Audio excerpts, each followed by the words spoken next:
So, hello everybody, and welcome to episode 7 of the Endless Spiral podcast. You're all very welcome.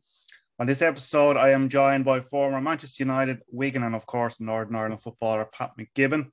Since Pat's playing days, he has founded his charity, Train to Be Smart, which he founded in memory of his brother Philip.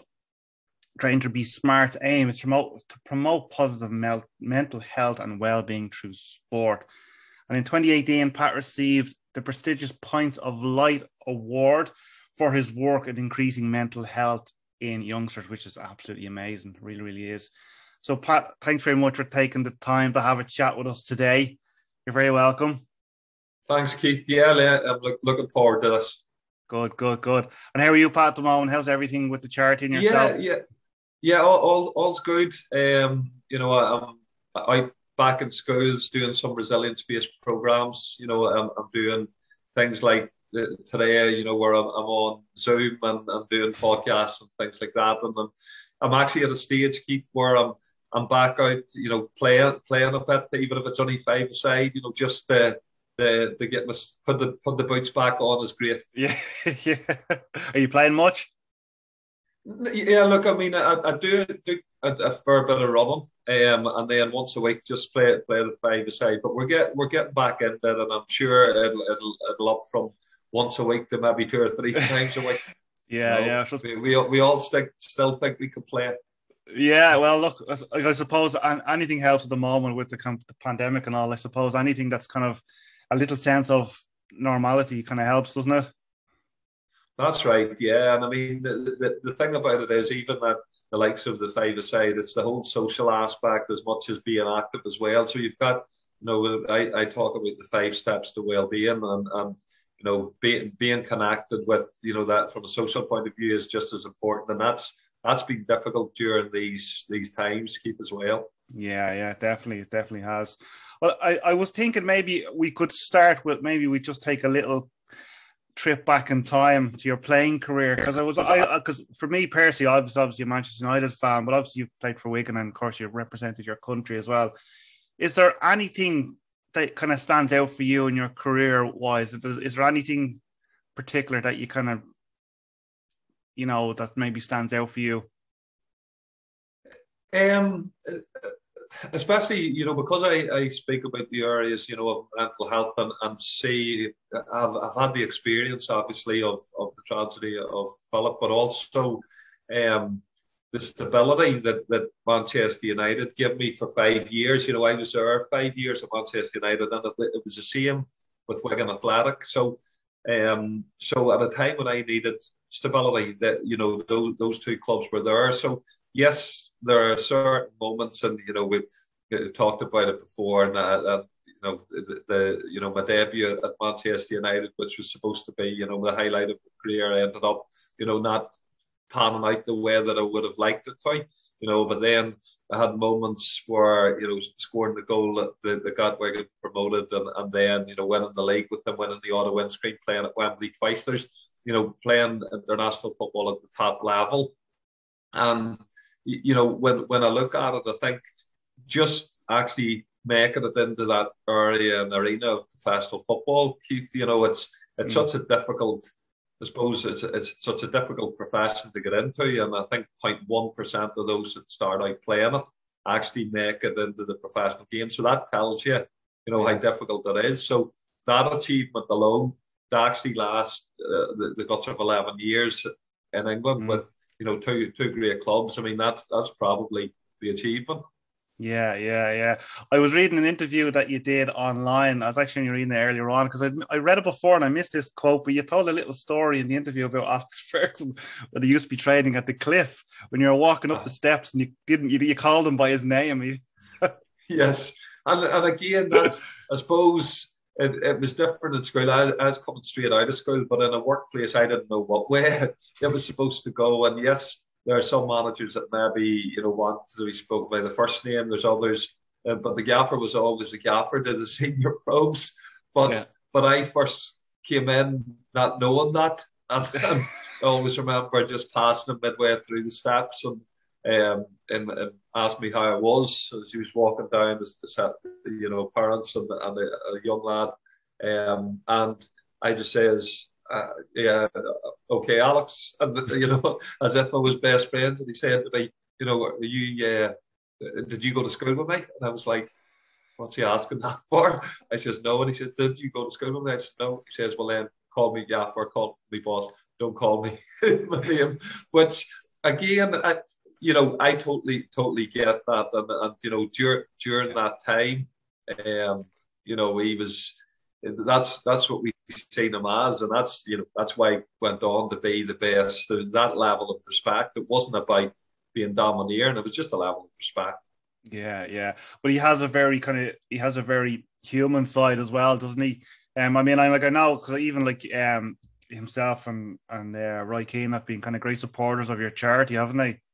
Yeah, they've been brilliant. I mean, Roy came over in 2016, did a question and answer, was terrific. He spent time that evening, and any questions that were asked, and he had a great sense of humour. Roy, people sometimes don't see it, and they're starting to see it at times.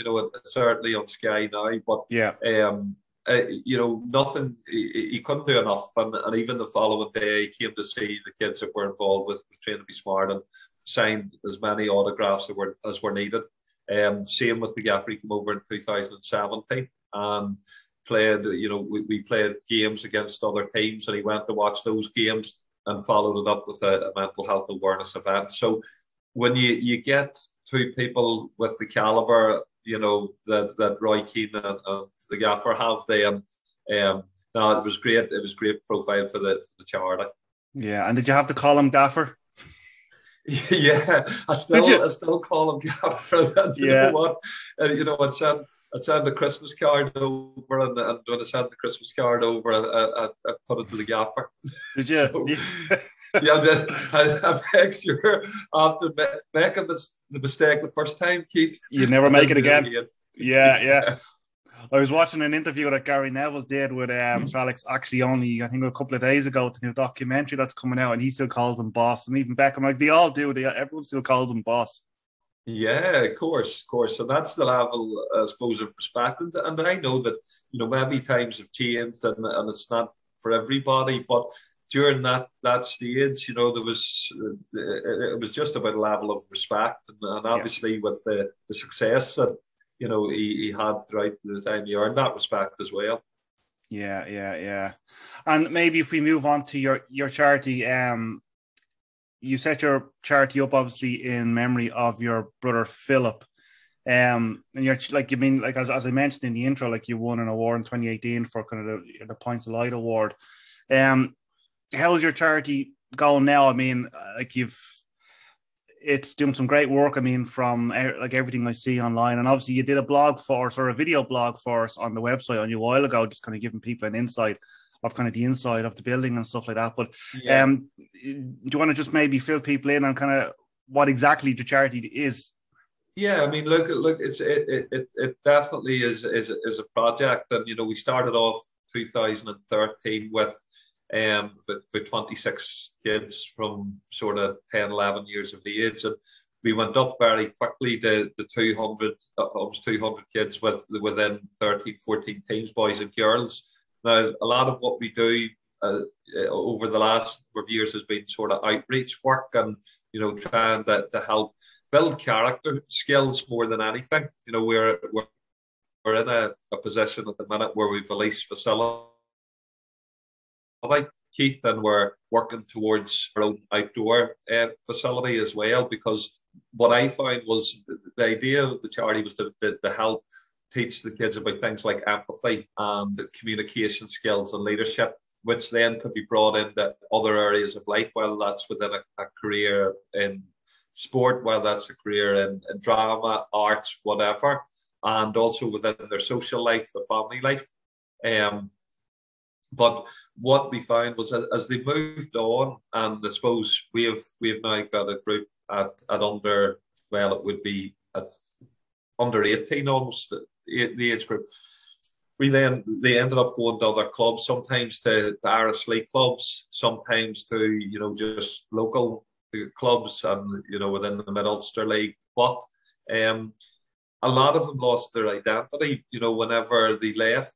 And some of them just were very comfortable in that environment, which is why we probably need that, that cushion of an outdoor facility if they just want to continue.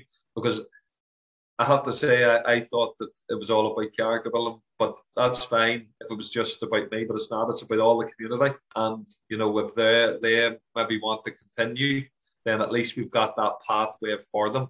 So we do a lot of outreach work. We ran a program just before the lockdown with cross-community primary schools called the Smart to Talk project. And what that project did, it used sport as a medium, so sport and activity. So we obviously we played football, but also boxing, the likes of bowls, the likes of archery, various sports. Right. But the whole idea of it was that they were looking at creating leadership. So the five areas of leadership we looked at was creating enthusiasm within their peers, highlighting strengths within their peers, encouraging their peers, motivating their peers, and instilling confidence within their peers. So the whole idea was about that whole positive outlook and actually being a support network for their peers, which leads to the leadership within teams. So we've had some really interesting projects, and we'll continue with the outreach work within schools, and our volunteers are terrific, I have to say. So it's all been really, really productive, and obviously with the charity, the tragic situation with Philip in 1993, and I sort of parked the bus with that because I had to get on with a career. But as I said, this is making something positive out of what was a tragic situation, which I suppose powers me on within it as well. Yeah. And did you, as you said, like you had to get on with your career, did you kind of bottle things up then, you just have to get on with things. And maybe at the time, I mean, maybe things weren't as outspoken as they are now. So maybe you didn't have the support structure back then as maybe, as you're providing now. Was that something that maybe you kind of just had to just, as you said, park to one side and get on with things? Yeah, I think it's like anything, the whole learning experience, things surrounding stigma with mental health issues. It wasn't spoken about just as much; it was more private. But I totally understand during those times, it maybe wasn't, and whether it's from a family perspective, the club and the gaffer had to decide, it was private, but you still had, I suppose, your pastoral side of things. So there was there was always an ear to speak to, but it was like, whether if you wanted to go and speak to them, so whereas nowadays, I suppose there's a lot more support networks as well, keeps around. But so yes, I've said, I parked the buses, but what I have found is, and that's why the whole message surrounding Train to Be Smart, which is it's smart to talk, is so important, because I find then as I publicly spoke about it, then it was like the public or the problem shared was a problem halved, and there's a lot of truth in that, and I always say the old cliches, okay, they're cliches, but there's a reason why. The reason why they're spoken about. So it's something that I just opened up further down the line. I suppose the grieving process is something that you never really get over, but certainly talking about it was hugely important. Yeah. And was there a reason why you set it up in 2013? Was there any particular reason why it was that time, or? No, you know what, believe it or not, I never really looked at it like that, but whenever, I suppose I was in a really difficult transition in my life. I was doing some physiotherapy work. I was working within schools lecturing, but I didn't really know. I found that the physio was too clinical, and I found that whilst I've always had a bit of education behind me, my parents always said that it was trying to gauge. So I suppose I just sort of fell into the mental health related stuff. I started a coaching course, but then a lot of parents asked me would I start up the teams. But what I found was I have a clinical background, so the train to be smart initially was the SMART stood for specific, measurable, achievable, realistic, and time. But actually, depending on the people around, if the advice was conflicting, you were finding that the kids weren't developing the way they should. So, they ended up it turned more from an emotional side and mental and emotional well-being to the SMART stood for sharing my anxieties, relieves tension. And it's a really, so it was a really, I suppose it just sort of flowed. And it wasn't something, when I look back now, Philip passed away in April 1993. I started in April 2013 and founded this. So it was literally 20 years after that. So, it's amazing that really something so positive has come out of it. And I look at that as a privilege every day. Yeah, absolutely. 100%. 100%. And, I was just thinking about the kids that you kind of look after and you kind of try to educate. Like, are the young kids, or do you start at a certain age, or? Yeah, well, at the moment there's affiliated teams at from under 7 upwards, and it's sort of developmental football, so there's no scores. But even beyond that, at 5, we have sort of drop-in sessions, and we've great volunteers, and we've got great people around. There's a teammate of mine from my days going through early football at Lurgan United, who ended up then basically moving over to the Spurs at the same time as I moved to Man United, lad Jared McLaughlin, and Jared ended up playing international football with myself at the same, within at Northern Ireland as well. So, you've good people around the community that we're able to push on. So we like to build resilience and to get them to understand, about character building skills from a very young age. But because even within schools, I'm seeing it a lot that, even at the primary school level, there, I wouldn't say issues surrounding it. I suppose behind the scenes there are issues surrounding mental health, but also their level of understanding maybe isn't there. So I like to look at it the other way and say, look, let's teach them about positive leadership and about how they see themselves, how they talk to themselves internally and externally, will then actually affect what they do, what they see of themselves, and how they act as they go on, Keith. And that's why and I suppose success means so many different things to so many different people. I was never one that was into the big car and the fancy house. It was never about that. I just wanted to get paid for something I love doing. And the day and hour that I went to Manchester United, I had fulfilled the dream. It just so happened that, I was there at a really successful time with some really great characters. And that's, but that's part of the learning experience as well, because I was able to take character traits from the Roy Keanes and from Paul Scholes and from Gary Neville and Ollie Gunnar and Eric Cantona and, mould, because the truth of the matter is those experiences that you have will ultimately, continue to mould you. And it's how you use them. Let's put it like that. Exactly. Yeah, exactly. And I have to say, I mean, the stuff that you're doing, I think is just absolutely amazing, especially with the youngsters. I think maybe sometimes the kids get forgetting about.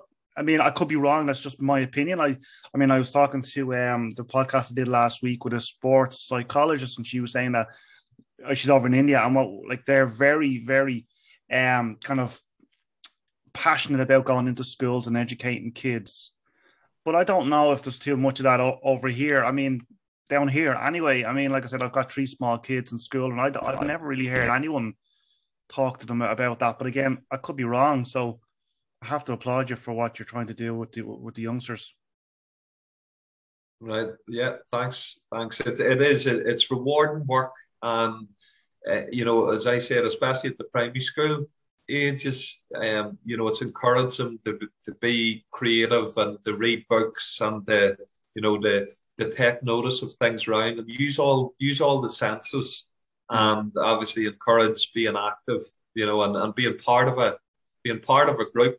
But part of being a group, especially a healthy group, whether that's in business, in a school, or in sport, is about everybody supporting each other in terms of their skills. I'm just out of a school in which I spoke about, that the squad 96, 97. I'm able to show, I'm in that squad. And as I say, even if I was only the lucky mascot during that time, it was a brilliant time to be at the club, but the one I talked about today was Paul Scholes. And as I said, like, Scholesy was probably looking at his physical attributes, he was probably the one of the best, if not the best player that I played with. And Scholesy, that if you did a 60-meter sprint, Scholesy probably would have been last. If he did a 12-minute run, he had bad asthma, so he struggled with that as well. But you put him on a pitch, and he had such an awareness of space, and he had, he was able to observe things. He was able to take things in from sound. That's all a big part of, even from a mental health and well-being point of view. So you can apply that to the sporting world as well. So that's why, whenever I put that photo up, I can talk about the characters of that group as well. And you know what? I sat with the gaffer in 2017, just before he came across to do the event. And he says the one thing about that group, he says, they didn't play for the money. He says they eventually commanded the money. He says, but that was different. And he says, that too many players now don't love the game so much. And I suppose you can see that frustration coming out with Roy at times, when he talks on Sky. You can see that frustration as well. Yeah. I don't know how many kind of GIFs and memes and little short video clips that I've posted on Twitter myself with just his looks, or if looks could kill. If looks could kill, that's exactly what it is. But he's a teddy bear, really, isn't he? Yes. Like, in certain circumstances, but yeah, very focused individual, but he just loved the game and loved competing in the game as well. It's a difficult. Well, I wouldn't say it's a totally different game, but it's certainly a lot different within the game now. Yeah. Well, as you said, the character, even not just of Roy, his character. He's a winner, and he doesn't accept anything less than 100% from anybody. And I'm saying that's in any walk of life as well. I think Gary Neville seems to be the same. They don't accept anything less than 100%, and I'm sure that's maybe the kind of a lesson that you're trying to give to the kids as well, of just... Yeah, and even experience-wise, as I said, I had 5 years at Manchester United, but 5 years at Wigan, and we had a really strong group. But I always said that there's a fair few players I could speak about, but I think today, and I suppose it's quite, looking at it now in light of some of the things that went on, Ari and Deseo was the best professional that I came across. Now, he might have been up at the top level at Manchester United, but he was fully committed in the tackle. When it came to a game, he seen that ball and that was it. And he was just an ultimate professional, So at players like that I was surrounded with, even playing centre back, you'd like Stewie Barmer, another really good player. We had such a group that there, I could go on, but we were always really strong side. But in the final year, I got to know Alan McLaughlin, and Maka was, when I think back now, Keith, I was on that, night in November in 1993, and I was on the bench for Northern Ireland. I was going to ask you about that, yeah. Yeah, and Maka was obviously on the bench for the Republic and came on, and the rest is history on that night. But I never knew Maka until he joined Wigan Athletic, and when he arrived, because he was coming from Portsmouth, after Philip's death, and also I suppose from being back in Northern Ireland to go over to England, and you've the homesickness to deal with.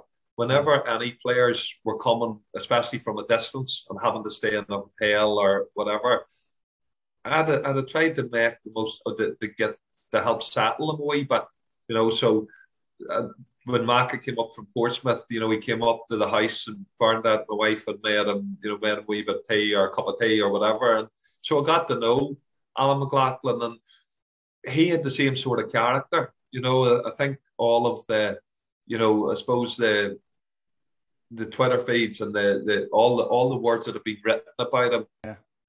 Yeah. Like I could talk football with you all day, but I had one more question because I'm conscious of your time as well. But I kind of had another question just about your charity. Do you have any plans for the future? Do you have anything coming up, or I suppose it's coming out of lockdown? I suppose it's just trying to get things back on an even keel now.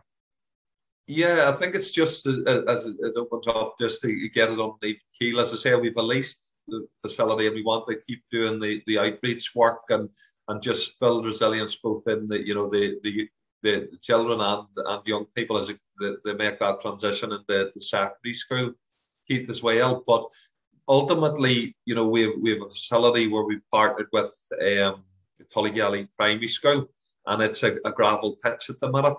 It's sitting there doing nothing. There's plenty of antisocial behaviour surrounding it. And the school's not able to avail of it during the day because it's an old gravel pitch. So we're pushing to develop that into a multi-use surface that we can then use both for the children during school, but also as a mentoring service and with our teams after school. So that's my big drive in the next couple of years, and hopefully, any support that we can get is hugely important to develop it, because unfortunately, it's about funding. It's about, just whether that's through crowdfunding, whether that's through grant funding, you need to get to that point. Yeah. All I have to say, like I said, I know I've alluded to it already, but I think what you're doing is actually amazing. It really, really is. And usually, as kind of the end of the podcast kind of comes to an end, I usually like to give the guest kind of the last piece of I said yesterday the podcast was like a magic words probably isn't the right, but do you have any kind of a philosophy or any kind of something you like to kind of just say to inspire people? Yeah, well, you know what, it's something that I suppose I look at the group at Manchester United. I always go back every so often and reflect and look at the team photos and the players and the characters that I've met, and times like this, I suppose, over the last couple of weeks with Alan, you really appreciate the experiences you've had with them as well.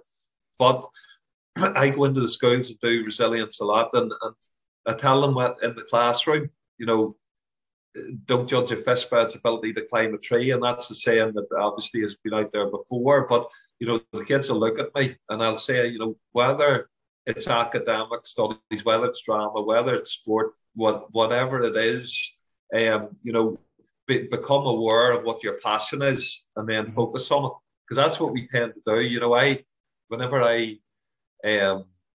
I work towards being a professional footballer, I just worked harder than most, and I kept persevering. So I think that's a mantra of mine, and that once you find your passion and focus on it, is a great area, but also to have balance within your life, because people like the players that get to the very top, but people that get to the very top sometimes have an obsessive behavior, and because of that obsession they can't sort of balance that. So it's sometimes being aware of when you need to take a wee step back. So I suppose from a mental health perspective, Keith, that's hugely important. Yeah, I 100% agree. That's fascinating. Yeah. I could listen to you all day. I really, really could. Before I let you go, do you want to give your website and kind of the social media stuff a quick shout, just so people are aware of how to contact you? Yeah, well, we have the website is www.traintobesmart.com. Now, we haven't updated the website for a bit, only because I have so many plates to spin. We need to get more people involved in it. But you know, it is good pictures of the gaffer being over and Roy, and also then we have the Facebook page, which is Train to Be Smart Juniors, and also Twitter, Train to Be Smart Juniors as well. So as I said, you know, we have great volunteers and loyal, but as we go on, we have to, you know, delegate more. And it's but that outreach work is really important to us, Keith. So thanks for the opportunity to promote that, because I think it is important, and I think it's very worthwhile. Yeah, no, absolutely, 100%. It really, really is. Like I said, Pat, I could chat to you all day, but you're obviously very, very busy. So I do want to thank you for taking the time to have a chat with me today. I do really appreciate that. No, thanks for the conversation. It's been great. Yeah, you know, no problem. Guys, as usual, our social media handles are The End Spiral, and the website is theendlessspiral.com. This podcast will be going up on Spotify, iTunes, SoundCloud, and the whole lot, probably tomorrow or the next day. And this will be going up on our YouTube channel as well. Thanks very much, guys, and I'll chat to you all again soon. Bye for now.